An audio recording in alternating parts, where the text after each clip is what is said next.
जय श्री हरि विष्णु जय।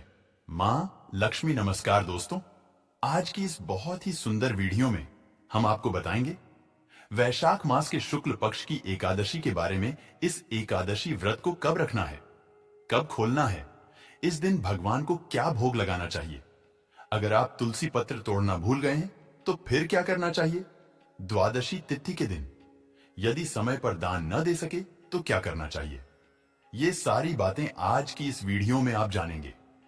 अगर आप अपने जीवन में उपवास रख रख कर थक गए हैं, आपकी मनोकामना पूर्ण नहीं होती हो, या आपने कभी कोई ऐसी गलती की हो जिसका प्रायश्चित आप करना चाहते हो, या फिर अंत में मोक्ष प्राप्ति की इच्छा रखते हो, तो घोर कलयुग में एकमात्र एकादशी व्रत ही ऐसा बताया गया है जिसे सच्चे मन से रखने पर या नियमों का पालन करने पर अंत में मोक्ष की प्राप्ति होती है और भगवान विष्णु की कृपा से सभी पापों का नाश भी हो जाता है। दोस्तों, अगर आप भी चाहते हैं कि आप पर भी हरि विष्णु और मां लक्ष्मी की कृपा रहे तो इस वीडियो को लाइक करें, कमेंट में जय श्री हरि विष्णु जय मां लक्ष्मी लिखना ना भूले।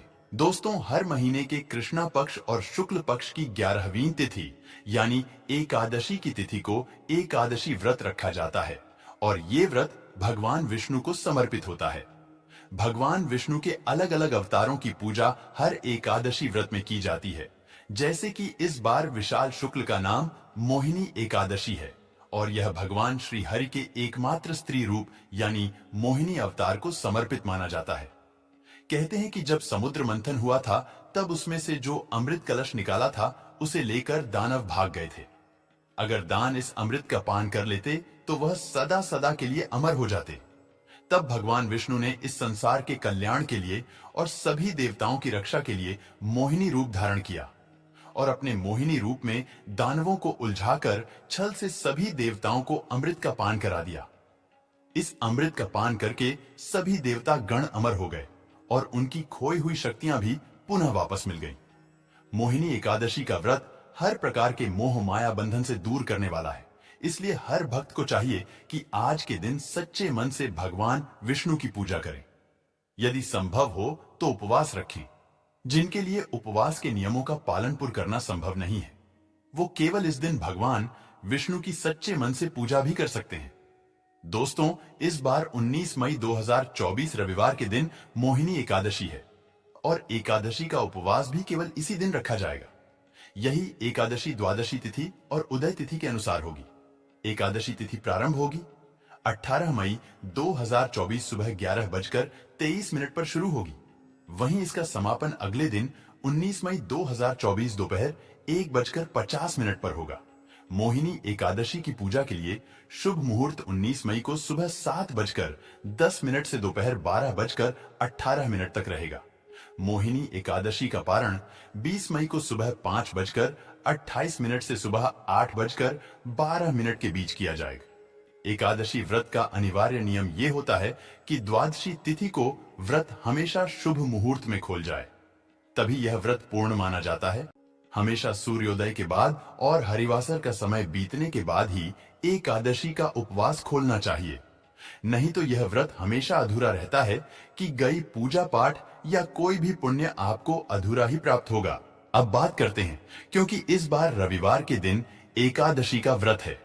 सुबह एकादशी की पूजा कर दिन भर उपवास रखकर शाम के समय आपको जो भी फलाहार ग्रहण करना है उसमें एकादशी व्रत के नियम के पालन का ज्यादा ध्यान देना है, क्योंकि एकादशी नियम के अनुसार इस दिन नमक का सेवन नहीं किया जाता है।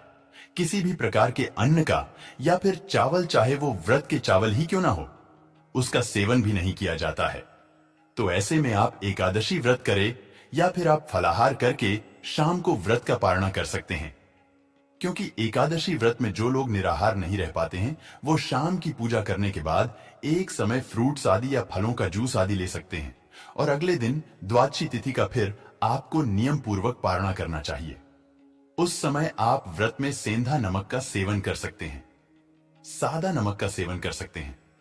शुद्ध सात्विक भोजन जैसे दाल, रोटी, सब्जी और आलू वगैरह या फिर हरी सब्जियां का सेवन भी आप कर सकते हैं। व्रत खोलते समय कभी भी मसूर की दाल, बैंगन या फूल गोभी का सेवन आपको नहीं करना चाहिए। भोजन शुद्ध सात्विक ही होना चाहिए। रविवार के दिन जब एकादशी है तो भगवान को भोग में तुलसी पत्र भी जरूर चढ़ाए बिना तुलसी पत्र के आपने चाहे 56 भोग भी भगवान को अर्पित किए हो तो भगवान उस भोग को स्वीकार नहीं करते हैं। ऐसे में एक दिन पहले दशमी तिथि को तुलसी पत्र तोड़कर रख लिए जाते हैं। अब क्योंकि इस बार रविवार का दिन है, तुलसी पत्र नहीं तोड़े जाते हैं, तो शनिवार को ही आपको तुलसी पत्र भी तोड़कर रख लेने चाहिए।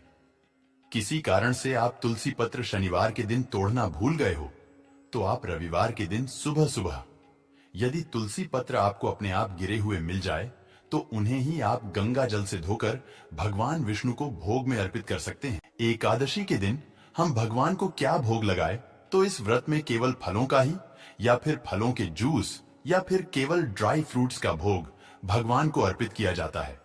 किसी भी प्रकार के अन्न का, चाहे चावल हो या दाल हो, उसका भोग भगवान को इस दिन अर्पित नहीं किया जाता है। अगर आप भगवान कृष्ण की पूजा कर रहे हैं तो साथ में तुलसी पत्र और मौसमी फलों का भोग भगवान को लगाए लड्डू गोपाल जी की भी आप सेवा कर रहे हैं तो आज के दिन आपको लड्डू गोपाल जी को चावल या चावल से बनी किसी भी वस्तु का भोग नहीं लगाना चाहिए। यदि संभव हो तो आज के दिन केवल फलों का भोग आपको लड्डू गोपाल जी को भी लगाना चाहिए।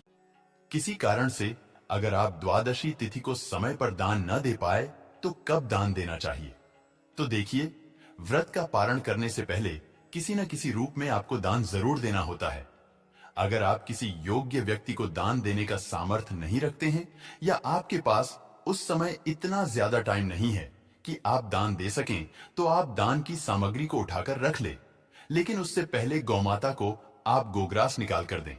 गौग्रास में आप रोटी सब्जी हरा या फिर गुड़ रोटी या गुड़ और चने की दाल मिला सकते हैं, और या फिर आप छत पर चिड़ियों के लिए दाना पानी रख सकते हैं और फिर उसके बाद ही शुभ मुहूर्त में आप अपना व्रत खोल सकते हैं। यह एकादशी व्रत का एक नियम होता है।